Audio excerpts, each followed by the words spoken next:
வணக்கம். நான் ஒரு பழைய புடவையை வச்சு வீட்டுக்கு தேவையான கால் மிதியடி செய்ய போகிறேன்.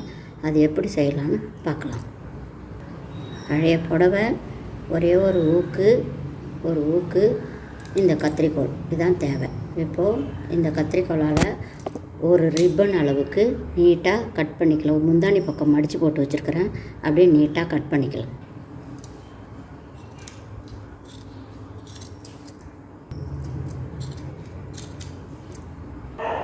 இது மாதிரி ஒரு ரிப்பன் அளவுக்கு நீட்டாக கட் பண்ணி இப்படி ஃபுல் புடவையும் கட் பண்ணி வச்சுக்கணும். இப்போது 2 ரிப்பனும் மட்டும் எடுத்து இது மாதிரி ஒன்று மேலே ஒன்று வச்சு இப்படி மடித்து அதை திருப்பி இந்த பக்கமாக மடித்து இப்போ என்ன செய்யணும், இந்த மூலையில் கத்திரிக்கோலால் ஒரு கட் பண்ணணும். கட் பண்ணிட்டோம்னா ஒரு துவாரம் வந்துடும். இந்த துவாரத்துக்குள்ளார இந்த ரிப்பனை உள்ளே விட்டு திருப்பி இந்த ஓட்டைக்குள்ளார இந்த துணியோட இந்த ரிப்பனோட கடைசி பாகத்தை உள்ளார விடணும்.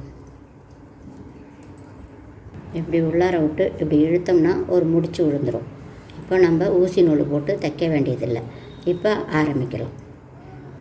ஒரு மூலையில் இந்த ஊக்கால் இப்படி லேசாக இப்படி குத்தி இப்படி வச்சுக்கலாம். இப்போது இந்த முடிச்சு போட்டோம்ல, இந்த முடிச்சு போட்டு எடுத்துக்கிட்ட இப்படி 2 விரலில் இப்படி அழகாக இப்படி சுற்றிக்கிட்டு இந்த பின்னாடி இருக்கிற ரிப்பனை இந்த பக்கம் சுற்றுறதுக்காக வச்சுக்கிட்டு வரணும்.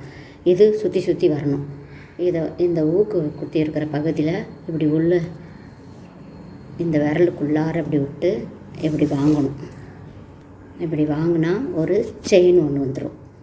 அதே மாதிரி திருப்பியும் இது உள்ளாரையே விட்டு இப்படி சுற்றி அப்படி வாங்கணும். அப்படி இப்படி ஃபுல்லாக இந்த துணி ஃபுல்லாக அப்படி விட்டு செயினாக போட்டுட்டு வரணும். ஒவ்வொரு சங்கிலியாக போட்டுட்டு வரணும். இப்படி உள்ளார விட்டு அப்படி இழுத்து இப்படி ஒரு செயின் போட்டுக்கணும். இப்படியாக போட்டு ஒரு ரவுண்டு உற்பத்தி பண்ணிவிட்டு இப்போ இந்த பக்கம் இருக்கிற நீட்டு துணியை இது மேலே சுற்றிக்கிட்டே வரணும். இதை இப்போ ஒரு இப்படி ரவுண்டாக உருவாயிடுச்சு. இது சுற்றிக்கிட்டே வர ரிப்பனு, இந்த ரிப்பனை இப்படி வச்சுக்கிட்டு இதுக்கு அடுத்த செயினில் இப்படி உள்ளே விட்டு இப்படி வாங்கணும். இந்த ரிப்பனை சுற்றிக்கிட்டே இது மேலே வச்சு சுற்றிக்கிட்டே வரணும். இதை இந்த ஓட்டைக்கு பக்கத்தில் இந்த செயின் உள்ளார விட்டு அப்படி ஒரு செயின் போட்டுக்கணும். திருப்பியும் அதே செயினுக்குள்ளாரையே திரும்ப 2வது திரையும் உள்ளே விட்டு அப்படி வாங்கிக்கணும். இப்படியா சுற்றி ஃபுல்லாக பின்னிக்கிட்டே வரணும். இந்த துணி இந்த ரிப்பனை சுற்றிக்கிட்டே வரணும்.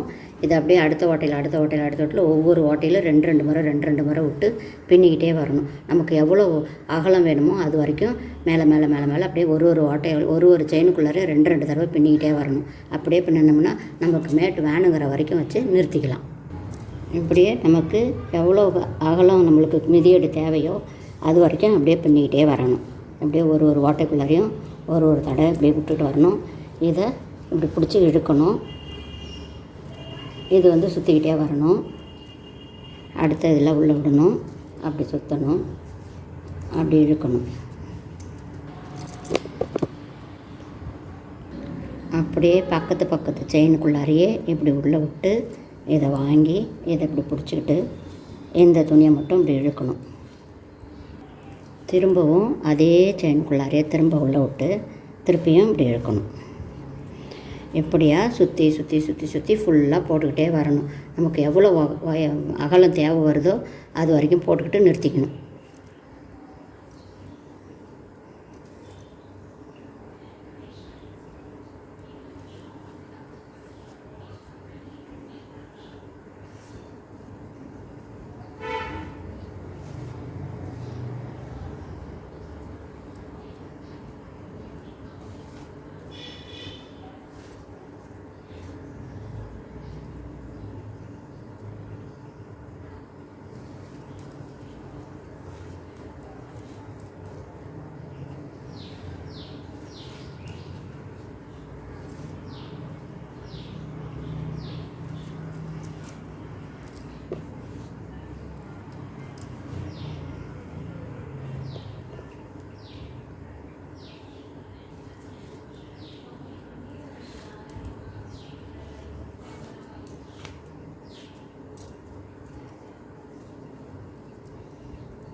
அவ்வளோதான், மேட்டு ரெடி ஆகிடுச்சு. இந்த மேட்டில் நம்ம கால் வச்சு நடக்கிறதுக்கு சும்மா மெத்து மெத்துன்னு அழகாக இருக்கும். நம்ம வீட்டுக்கு நம்மளே செஞ்சோங்கிற ஒரு திருப்தி இருக்கும். நன்றி, வணக்கம்.